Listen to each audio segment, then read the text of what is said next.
जय श्री कृष्णा। आप सभी का इस चैनल पे एक बार फिर से स्वागत है। आषाढ़ माह की योगिनी एकादशी आ चुकी है, जो उदय तिथि के अनुसार 2 जुलाई को 8:34 पर समाप्त हो जाएगी। योगिनी एकादशी का व्रत और पूजन करने से 88,000 ब्राह्मण भोज का फल मिलता है। तो आइए सुनते हैं योगिनी एकादशी की व्रत कथा। युधिष्ठिर जी ने श्री कृष्ण से पूछा, हे माधव, आषाढ़ माह में आने वाली एकादशी का महात्म्य बताइए। श्री कृष्ण ने कहा, हे राजन, आषाढ़ माह में योगिनी एकादशी आती है, जिसका विधि पूर्वक व्रत पालन और कथा सुनने से 88,000 ब्राह्मण भोज का फल मिलता है और पापों से मुक्ति भी मिलती है। योगिनी एकादशी की कथा के अनुसार अलकपुरी के राजा कुबेर देवताओं के कोषाध्यक्ष थे। वह राजा भगवान भोलेनाथ के परम भक्त थे।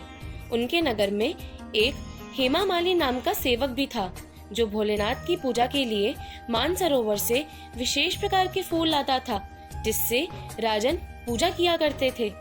हेमामाली रोज निष्ठा पूर्वक यही कार्य करता था। राजन भी हेमामाली से बहुत प्रसन्न थे। उसकी एक पत्नी भी थी, जिसका नाम विशालाक्षी था। माली अपनी पत्नी से अत्यंत प्रेम करता था। एक दिन मानसरोवर से फूल लाते वक्त वह राजन के पास न जाकर अपनी पत्नी के पास चला गया और इतना वक्त गुजर गया कि माली को समय का अंदाजा ही नहीं रहा। वहाँ राजा पूजा के लिए फूलों की राह देखते रहे और देखते ही देखते 6 घंटे गुजर गए। पूजा का समय भी चला गया और राजा अत्यंत क्रोधित हो गए। राजा ने अपने एक सिपाही को हेमामाली का पता लगाने भेजा। सिपाही ने देखा कि हेमामाली अपनी पत्नी के साथ प्रेम विभोर में डूबा हुआ है। जब सिपाही ने ये बात राजा कुबेर को बताई तो राजा बहुत क्रोधित हो गए। जब हेमामाली को सुध आई तो उसने देखा कि बहुत समय गुजर गया है। तब वह डरते डरते राजा के पास गया। राजा ने अत्यंत क्रोधित होकर माली को श्राप दिया और कहा, अरे दुष्ट, अपनी पत्नी के प्रेम की वजह से आज तूने मेरे भोलेनाथ को अपमानित किया है। मैं तुझे श्राप देता हूँ, तेरा पतन हो जाए, तेरे बदन पे फोड़ हो जाए और तू अपनी पत्नी से दूर हो जाए। श्राप से पीड़ित होकर हेमामाली धरती पर जा गिरा और भटकने लगा।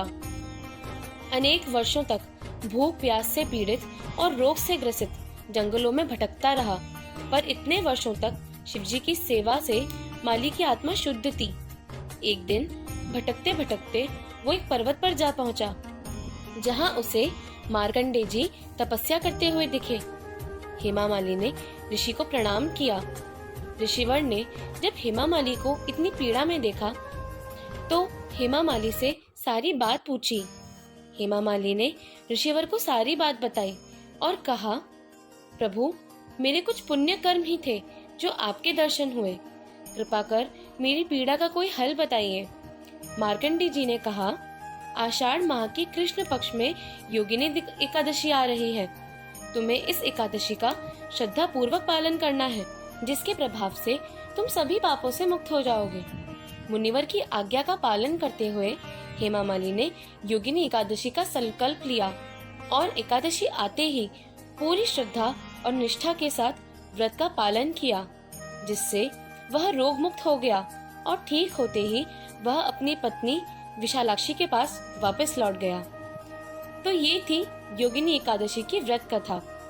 श्री कृष्ण बोले, हे युधिष्ठिर, जो भी इस एकादशी का नियम से पालन करता है, उसे 88,000 ब्राह्मणों का भोजन कराने जितना फल मिलता है और सारे पापों से मुक्ति भी मिल जाती है।